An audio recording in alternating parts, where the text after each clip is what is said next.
Hello everybody. Welcome to episode 2 of the SAS Masters podcast, season 1. I am very happy that we're here together for episode 2. In episode 1, I said how the podcast will only be available to SAS Master students, and I also said how episodes will be available to you as you complete the program. But it happens I changed my mind and I decided to have it available to all. Uh, First off, to all, and also to give you the liberty to decide how best you prefer to learn. Because I understand that many people have different ways of absorbing information and learning. And my idea of thinking that the flow I've created for you might be the perfect one because that's how I absorb information might not be the best for you. So it's open to all. And for my students of the Meta Arts program, what's gonna happen is I'll let you decide how you want to consume all the information that you have. You have the Meta Arts program for now, and you have this podcast. Decide how you want to take in the information so that and do it in a way that will benefit you and will ensure that you grasp information in a way that will be beneficial for your business. All right? Yeah, anyway, I'm really looking forward to today's class. Let's see the questions that are there for us today, what comes up, and let's have some fun. I'm feeling very, what's the word? I'm feeling very chilled right now.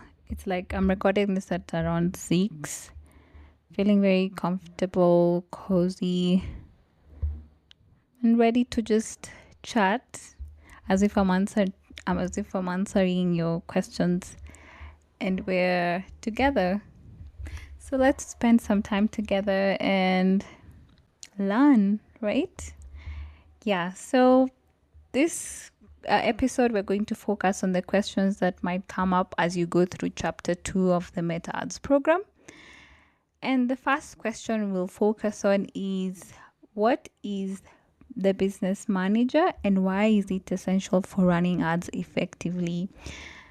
Well, this question is very, it will tell, if you ask me this question, if you've not gone through the class, I'll understand. But if you've gone through the class and you ask me this question, I'll probably think, oh, she probably just went through the class and didn't grasp everything and then ended up asking questions, which is okay because at this point now, me answering this question for you will help you reiterate informations in your mind so that even when you go back to rewatch the class, any point you need to rewatch it, you will receive the information in depth. So it's okay to repeat as many times as you want. It's okay to ask the the questions that seem dumb, or it's okay to just feel free. What I'm saying is feel free to ask questions, feel free to look dumb, feel free to just learn, all right? And where you can ask me questions and I can answer is mostly in the SAS Masters community. That's where I spend a lot of time with, or I will spend a lot of time with my girls just to ensure that you're getting everything and I'm answering your questions. All right? Yeah, so what is a business manager and why is it essential for running ads effectively? Now, the business manager is basically the hub, the home of everything that when it comes to ads. You know, the thing is, we have Facebook, Instagram, those are owned, and WhatsApp, those are owned by Meta, right? And the front end of it, the apps that you see, Facebook, Instagram, and WhatsApp, those are the front end where you can see what's happening. But if you want to make money out of that whole system of Meta, they created Business Manager so that you can be able to run ads to the public or to people who have who are using this platform so that you can promote your business. Now there's the option for boosting your post or boosting your ads. That's available on the front end. Well, that's great, but it's mainly for people who are trying to just get engagement and likes, comments, and all that. But it's not meant for you to actually run ads for your business. If your specific goal is to run ads for your business, use the Business Manager because that's what it's for. All right. Now, the Business Manager, to answer the question, is effective because it has more tools. You have access to a lot more stuff. Like you can first of all collect data, track data, read information. What else is that you can do in the business suite? You can have a lot of businesses in the Business Manager. You can run your ads concurrently from not just on Facebook or not just on Instagram, but on both platforms at a go, and read the data according to which one is performing well in a more in-depth way. You can get your ROAS. You can get your, what else is this? You can get your, you can see if you're making money. The most important part is you'll see if you're making money if you use the Business Manager. But if you don't use the other bits, if you just use the front end, you won't know if you're actually making money. You won't know if you're profitable. So the Business Manager is effective at the end of it all because it ensures profitability again, because you're able to read data accurately, set targets, and make decisions based off of numerous data information that you're getting. All right. Yeah. So it's just know that it's effective because it will in the long run, you'll be more profitable in using the Business Manager than boosting your post. All right. Yeah. Okay, so what common mistakes do beginners make when setting up Business Manager, and how can I avoid them?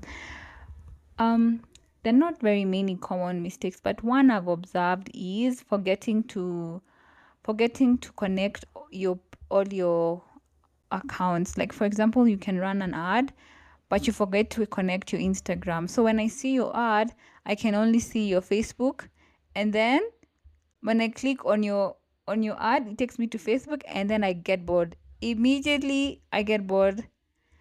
You get me? So make sure when you're creating your accounts, you connect your Facebook account and your Instagram account so that when a user is on that specific platform, they can actually get information, or they can actually stick to the platform they're on and they don't have to be redirected somewhere else. If they're on Instagram, if they click to see your profile, they can easily continue enjoying their preference of being on Instagram without the violation of you sending them to Facebook.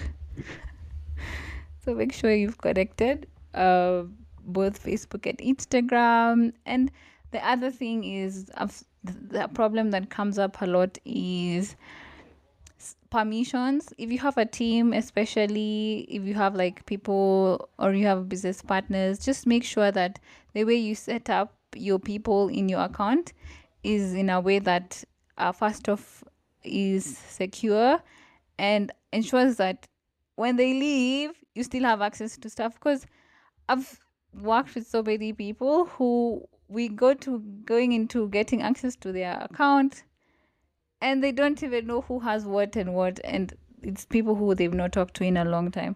So just keep that in mind. All right, so next question is, how do I structure my Business Manager if I'm running ads for multiple businesses? Okay, so if you're running ads for multiple businesses, using your Business Manager is really useful because you can have like numerous ad accounts that can host different businesses. For example, okay, the thing is, when you're creating your business manager, you're going to be creating your business manager using your personal profile. All right. And when you use your personal profile, you have now your business manager. Now that personal profile can have numerous other accounts of different businesses. For example, for me, my name is Annie Kanu. If I create my business manager will be under me, my Facebook account, which is Annie Kanu. And in that business manager, I can have multiple businesses in that business manager. So it's very possible for you to have one home with multiple businesses. I know I have queens who have like different stuff going on for themselves. Shout out to you. So yeah, so just use your business manager and then create multiples. But it's also nice to have a backup business manager. You can use your husband, you can use your brothers, you can use your friends. Okay, I'm not sure about male friends because it's not like I don't know about you guys, but do you keep like male friends like that close? I feel like for me it's like in a very distant way. Like I love them, but we don't interact like that much. You get it? Maybe just a little bit of chat here and there sometime, but it's not to the point where I can feel safe to ask for their Facebook account to create a business manager. I wished I'd have a friend like that, but maybe the gays, right? Anyway, I digress. Next question. Can I install the Pixel myself or do I need a developer to help me? You can install the Pixel yourself, and we have a tutorial class in the Meta Ads program. Just go ahead and look at the step-by-steps that I've shown you to set up your Pixel, and then set it up. And then if you have any question, ask me. But I'm so sure you won't have as much question. But if you do, you have free will to ask me. But the point is, you can set it up yourself, and you can set it up using the tutorial in the Meta Ads program. All right. Yeah. And the reason why you can do it yourself is because we have like Shopify, WordPress, Shopify, Wix, all these platforms that you just need to download an app or to have a plugin on your site and install. Unlike if you're using a coded site, which you're not using a plugin and you're not using a plugin or an app.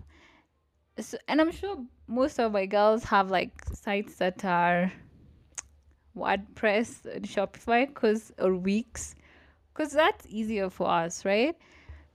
But if it's coded, maybe you're a coding girly. And if you're a coding girly, I'm sure you know how to install the Pixel, right?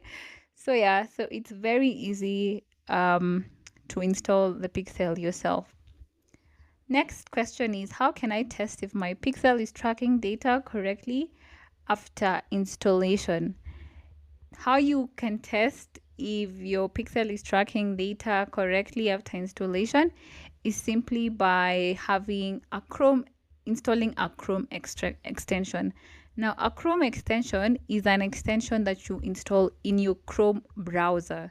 You know, your Chrome browser where you visit Facebook, all these sites. There's when you go to the settings bit, you can see extensions. Then you click add extension, and then you'll see you want the Facebook Pixel Helper extension for Chrome.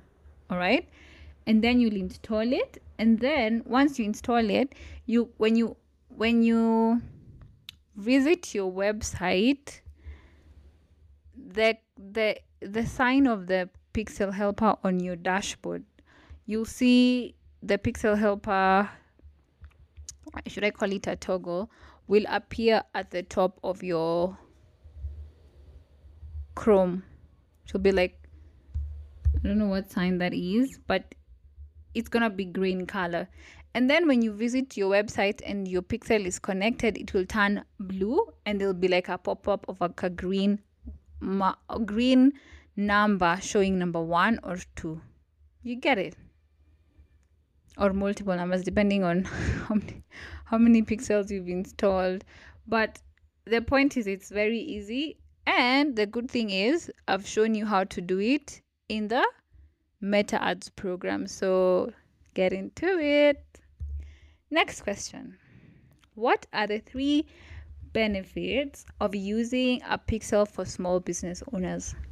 Now, as a small business owner, it's very important for you to use a pixel because 1, you'll be able to track conversions as early as when you're small. And I believe you have dreams to grow and become big, right? You don't want to grow and become big and the point where you're like servicing the whole of the country or servicing the whole of East Africa is when you're thinking of having a pixel, because you'll have lost so much data of all those years that you were building your audience, you were building your customer base, building people who know your brand.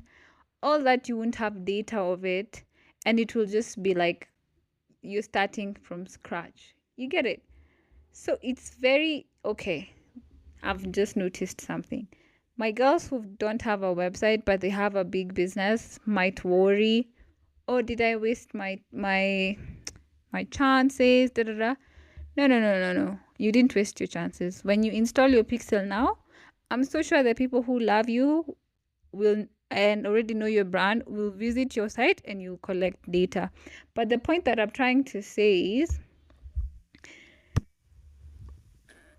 you'll be the pixel what the benefits of using a pixel for a small business owner is, first off, that you'll be able to collect data and build your audience. All right, so make sure that I'm trying to remember if my first point was audience building or tracking conversions, but from my explanation it's very clear that it's audience building, right? So the point is that what I'm trying to say is just have the pixels so that you can build your audience from as small as you are if you're a small business owner. And if you're a big business owner, you're a big girl, just go ahead and install it now, and then all your customers, all people who know your brand will visit it, will become part of your pixel audience as of that moment that you install it. All right, yeah. Next is you'll be able to track conversions. The pixel will help you first off run ads that can help you track if your ads are profitable or not. So it's very important for you to have it because it will ensure that you're not wasting any money and your business is profitable. The next thing is campaign optimization. When you have a pixel, obviously the algorithm will favor you and you'll be able to optimize your ads for the best performance that the algorithm can give you, because you're not just working with you yourself and your brain, you're also working with the algorithm that is there to support you and give you the best results that they can, because at the same time that you want the best results, also Meta wants you to have the best results because that's also how they make money. All right, by ensuring that you get good results so that you can keep running ads on their platform. All right, yeah. Next question. I should stop saying yeah like that, should I?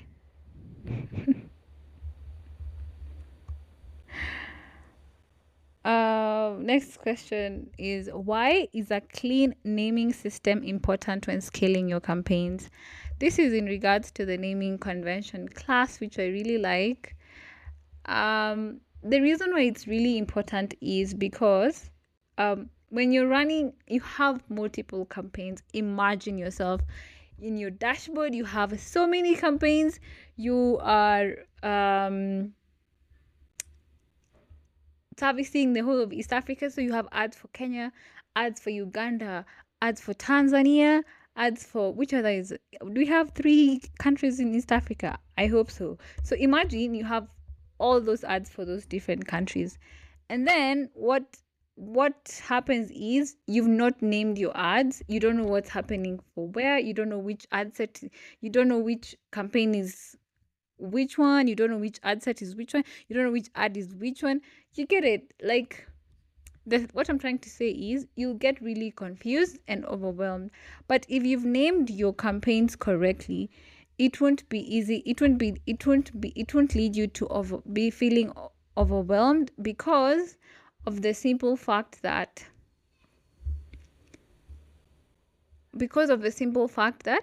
say it with me, you've named your campaigns, your ad sets, and your ads, and you can use the search bar if you're trying to look for something specific. And you can also use the filter when you're trying to look at Kenya only, when you're trying to look at Uganda only, when you're trying to look at ads that are only for prospecting.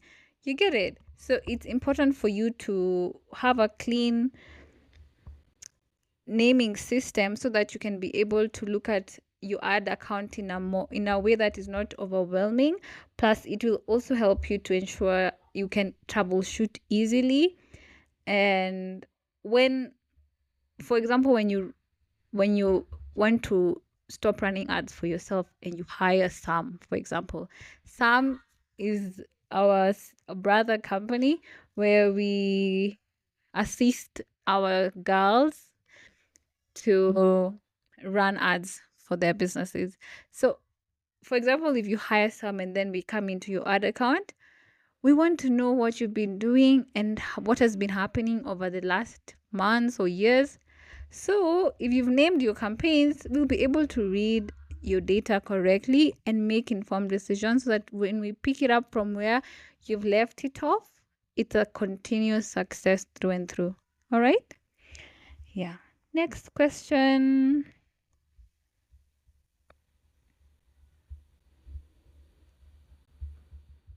What metrics should I prioritize when analyzing my ad performance? Okay, when it comes to your ad performance, there are 3 parts to it. There's the creative bit, the audience bit, and the funnel bit, which is your website. The creative bit, for you to know if it's working well in terms of if it's getting good engagement, is click-through rate. Yeah. What the click-through rate is will show you are people engaging, are people liking, or are people seeing my ad as something that they can interact with, or is it getting my people's attention? You'll know that by your click-through rate. Okay, next is cost per click. Will help you track how effective is your ad to actually give you the results that you want. Okay. I want to share this with you in a way that is easy, because I know some of you might not have gotten to the chapter 8 lesson. We have a margin sheet class where, not a margin sheet, but make good decision sheet class where we show you how to determine what your cost per click should be. You get?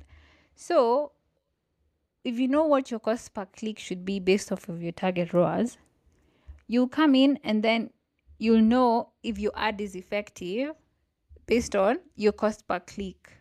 You get? First, we said click-through rate. To ensure if you have a very good click-through rate, a very high click-through rate, you'll be able to know that you're getting a lot of people's attention. But to know if the attention you're getting is correct, you'll determine that by cost per click.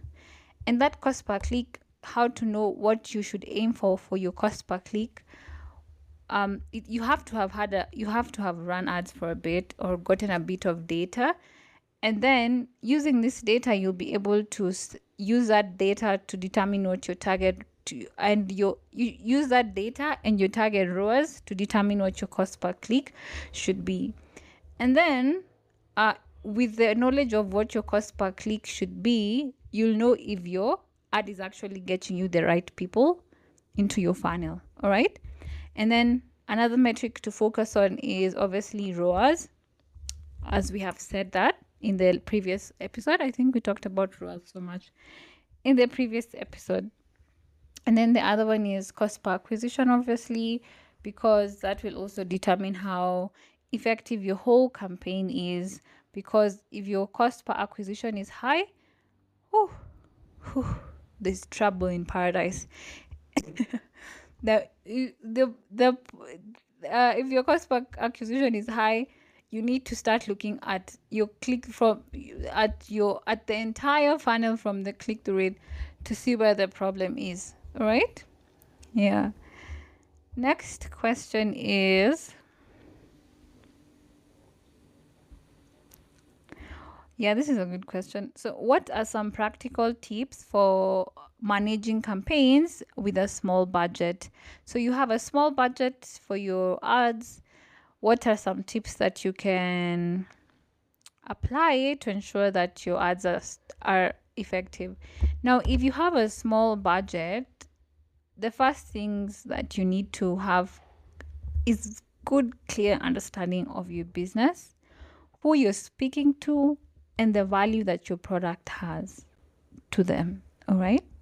So understand what your customer finds valuable about your product or your service. Understand very, very well who your target audience is. And then once you come in and run your ads, what you should do to ensure that your ads are effective is,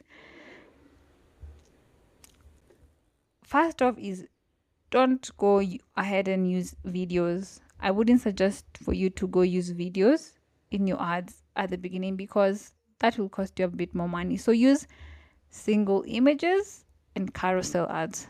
All right.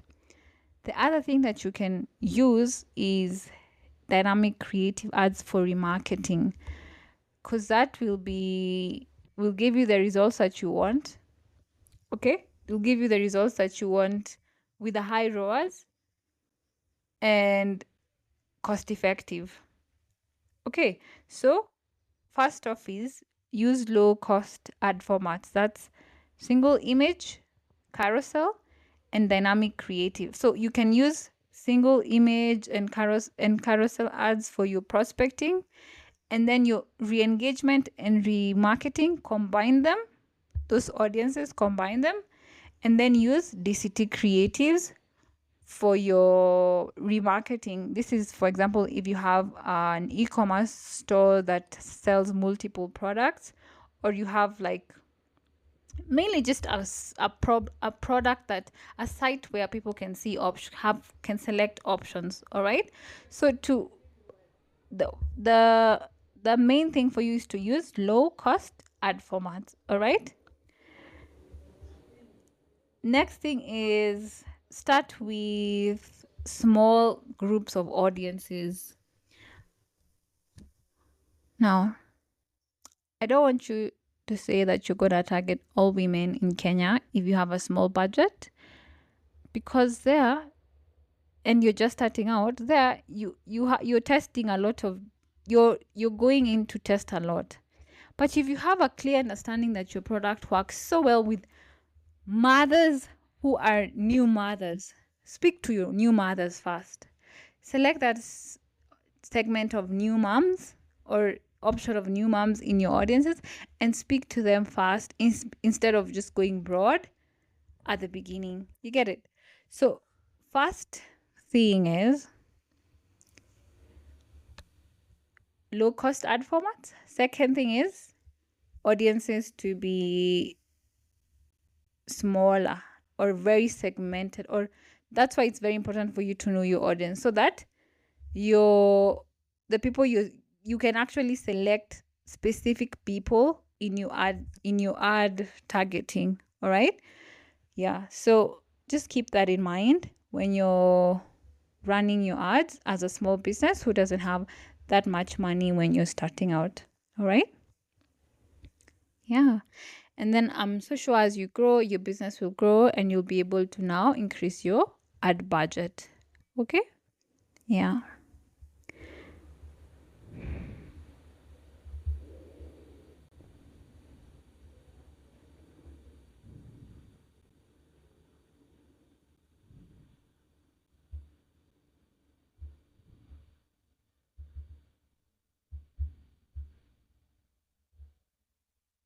I'm just looking for another question.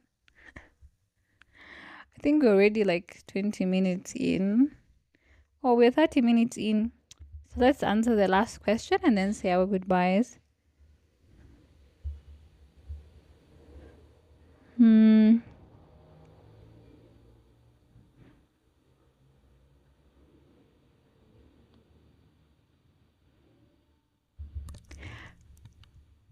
Okay, this one looks like a good question.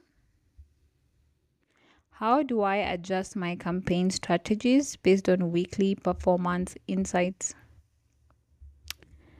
Now, our monthly campaign planning sheet urges you to look at your campaigns weekly. Now, how do you adjust your strategy weekly? When you look at your performance weekly, the main thing you're first reading is your ROAS, and then you click through it, right? Your cost per click, your cost per acquisition, all those things. Once you have that data, you can then first off make decisions on where you need to improve in terms of, is it creative? Is it audiences? Is it funnel?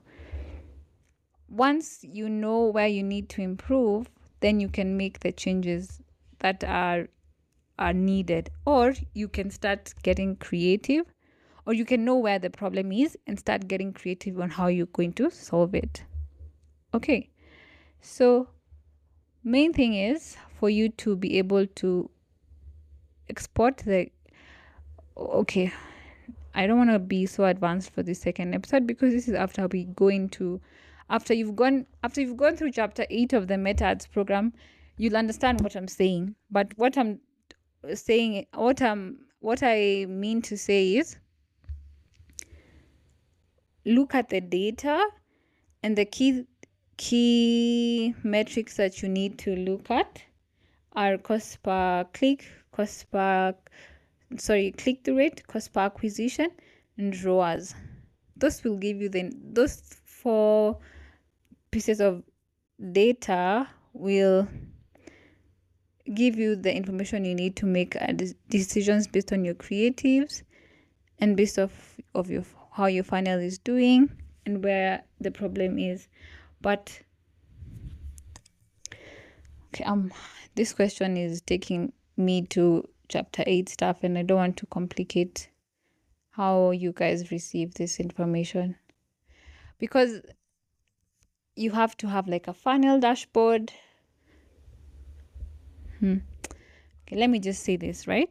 The thing when we are reading data, or when you're making your monthly decisions, your weekly decisions, you'll have a dashboard, and that dashboard you'll export data from that dashboard, and then you'll export it to an Excel file. Once you export it to an Excel file, you'll be able to populate the data based off of your target ROAS, and then see what you're aiming for certain metrics, and then from those metrics go and see if you've hit those metrics. If you've not, fix the problem of that specific metric, of like if it's movement of add to cart to initiate checkout, then there's a problem. If you've not hit the goal there, then you're supposed to look at your website at that point of add to cart to initiate checkout. Why are my customers dropping off, and then solve that problem. You get it? I hope I haven't confused you girls in this last question, because it's very not chapter 2 it's a mixture of chapter 2 and chapter 8. But yeah, so you I hope you, okay, the thing, just keep going. Keep going as keep going with the information that you're receiving, and it will all align. All right? I'm so sure you've understood something there. And maybe even it's just the anticipation of going into chapter 8 of the Meta Ads program so that you can understand it better. So just keep going and follow your how you're feeling in terms on how you want to receive the information. Okay? All right. I think I'm going to end the class there. I'm a bit scared that I overwhelmed you guys at the end of it. I hope I didn't. And I'll see you guys in the next episode. Sorry. Bye bye. Or should I say sorry, not sorry? Nasema sorry ya nini? No. Okay, I don't know why I'm feeling like or maybe I'm just feeling like my thought process wasn't clear there. And you guys actually got what I'm saying. But anyway, I hope you guys understood. Let me listen through and then I'll know. Bye. Ciao, ciao.